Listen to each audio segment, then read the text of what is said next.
What's up, Vincent Valentine X Turk with another Final Fantasy segment, mostly Final Fantasy 15 segment. And I was good, and this is actually more of a question than it is a statement. Is it possible for a Final Fantasy 15 sequel? I mean, Square Enix announced they're not going to do a sequel. In fact, they're not going to actually even increase the storyline like they did with 13, which is actually pretty good because people actually got wore out of 13. Even though 13 is a good game, they got wore out of it because of the whole entire continually sequels. So Square Enix is not going to make a Final Fantasy 15 sequel. But could it be in the realm of possibilities? Because Hajime Tabata, the creator of the game, the director of the director of the game, said he left the ending vague the way it is to keep interpretation. Now, since we got that out of the way, let's talk about what would the sequel to this game be if it was. The only characters that we know for a fact are still alive is Iris, Talcut, Sid, Sydney, and Aranea. So, this is what would most likely happen. This will be at least 3 years after the battle of the Kings, where Noctis faces Arden and defeats him once and for all, and destroys the ring as well. Now, what could possibly happen is it could be just like with Final Fantasy VII, like how Shinra had another unit named Deep Ground. It could be possible that the new villain will run a new organization that's under Niflheim, that's actually deep within Niflheim, under the Magitech factory. Of course, it'd be the same thing as Final Fantasy VII, but this game actually takes a lot from all the older Final Fantasy games, if you didn't really realize that. So I think it's really possible that that all this stuff could happen. Now, who would be the villain? I imagine the villain would probably be an ancient member of the Nox Flores, just like how Arden Azunia, or should say Arden Lucis Kalium, one of the past kings, one of the ancient kings that lived for 1,000 years. What if Arden actually had a student? What if Arden actually taught someone just in case he lost, just in case somehow his plans don't go, because he planned everything out perfectly, and there's nothing that could have gone wrong except the 10 years that Noctis spent in the prison. He probably thought of a way to defeat Arden. Plus, Bahamut gave him the keys to defeat Arden. He says it will take the life of the king.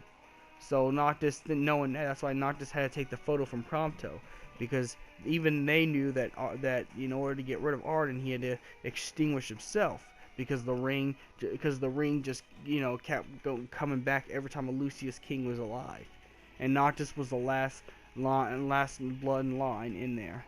Now, the villain would have to, I'd have to say a villain would have to be let's see, a Nox Fleury, an older Nox Fleury. Just like there's a Lucius Caelum. Arden could have either trained someone, or this person could have influenced Arden, and this person probably had the astral of Ifrit, and that's why Ifrit probably hates humans, which caused Ifrit to make the Star Scourge in the first place. And he could have been, or he could have been the old leader of the Niflheim Empire, but somehow survived. It could be possible.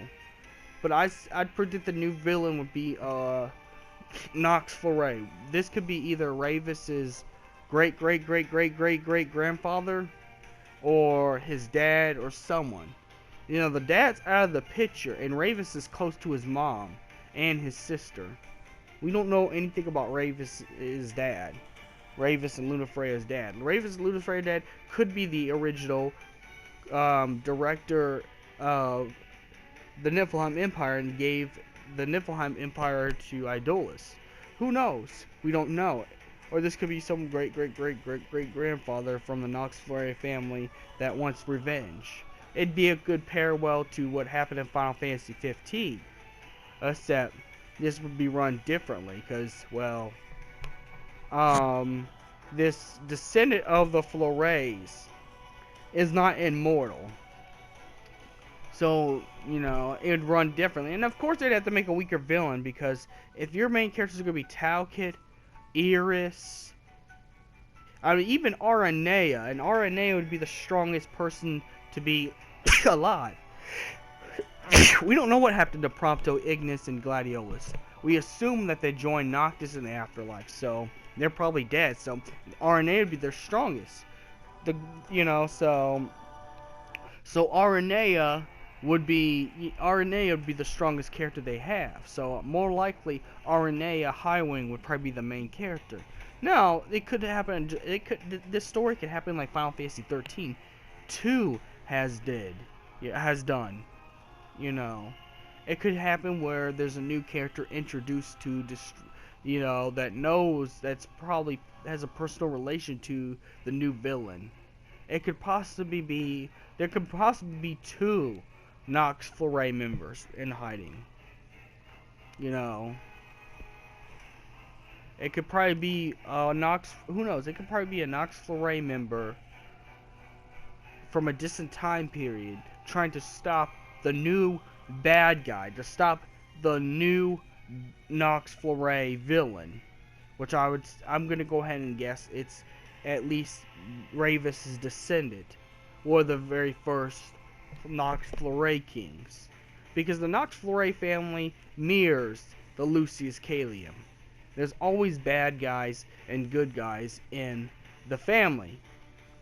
If you really think about it, if you really look at it, Ravis Nox Fleury is pretty much the opposite parallel of Noctis Lucius Caelum. You know, what would happen if Noctis turns out to be bad because his father was killed? Pretty much, Ravis is a parallel to Noctis. So it could be possible the new villain is a Nox Fleury. And also, the new character could probably be a Nox Fleury. You know. And maybe this character could resemble somewhat of Noctis. Noctis when he had long hair and he's older, but has white hair, blue eyes. You know. Or you could probably be Ravis's cousin, trying to stop the ancient Nox Fleury bad guy. Now, yes. Yes. Yes, it does. Thank you. So, with that part of the story, that's how the story will start. There's there's an underground sector of Niflheim. It'd be called something else. No, not deep ground, but it'd be something else. So, with that, of course, there'd be new bad guys you get to face, of course. And what if, since they don't really since they're pretty vague on what happened to Loki and some of the other commanders that isn't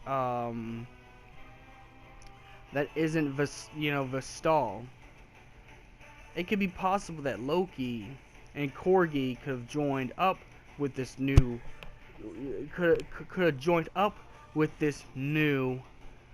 Niflheim organization that's in the shadows.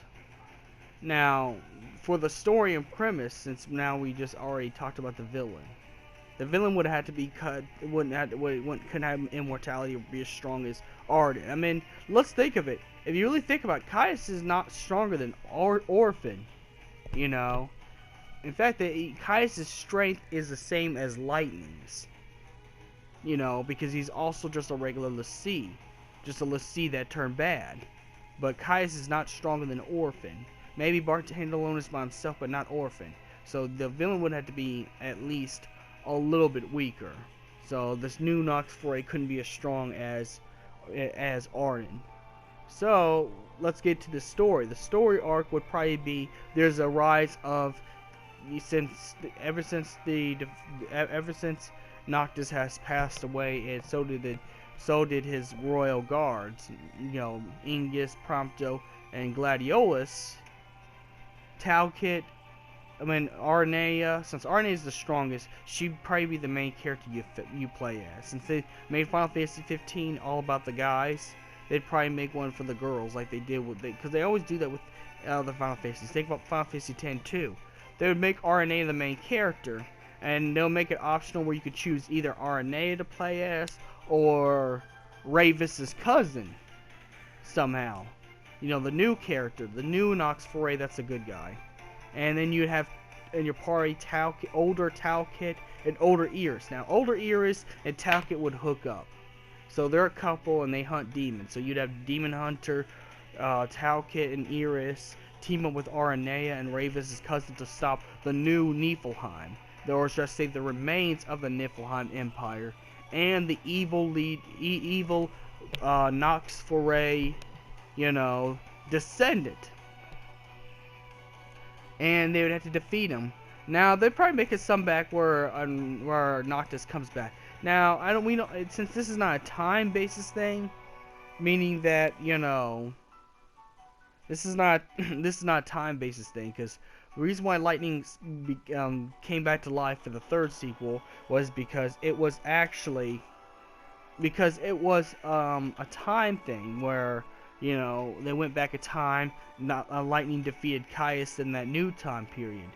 Thus, makes sense that since time has been restored technically, since Caius has been defeated in the original timeline, so Lightning they'd be able to go back, and Lightning would be able to finish Caius in that time period. Then Caius would be defeated for good. So Noctis can come back from time. It could be possible he joins up with one of the Knights of the Round. So now there's not 7 knights now. There'd be at least, let's see, Regis would probably make an 8th member. So there'd be 9 knights around. But since Noctis saved the entire world and saved Eos, Noctis would be able to keep his body and spirit. So it'd be regular Noctis. In the final battle would be Noctis, Iris, Talcott, Aranea, and Ravis's cousin dealing the final blow, like he did with Arden against the new Nox Foray descendant, and defeating him for good. Because one thing about Final Fantasy games is that they kind of use some of the same tropes. Like in Final Fantasy 13, after the fal'Cie and Sanctum has been defeated, the bad guys, there's no more members of those. So they have to come up with something new. What if a l'Cie went evil? And that's what Caius was. So in this case, there's a secret version. It would work perfectly. Think of Star Wars Episode 7, where the First Order arose out of the Galactic Empire. It could be possible that there could be a unit of the Niflheim Empire that, is led by someone else, and it could be possible he waited until Idolus and Arden were defeated. Which they were. Since Arden and Idolus is no longer around, and Ravis doesn't really want nothing else to do with the Niflheim Empire, so he sacrificed himself, for the goods, and quit the Niflheim Empire by, choosing to go against Arden. It could also be part that Ravis's cousin wants to avenge Ravis, but was too late because Noctis defeated Arden. So this would give him the motivation to join up with these people to defeat the last remaining sector of Niflheim. And since I'm running a little bit over time, I can't put too much on there. I'm going to say, may the crystal be with you. Tell me what you like about this theory of the sequel. And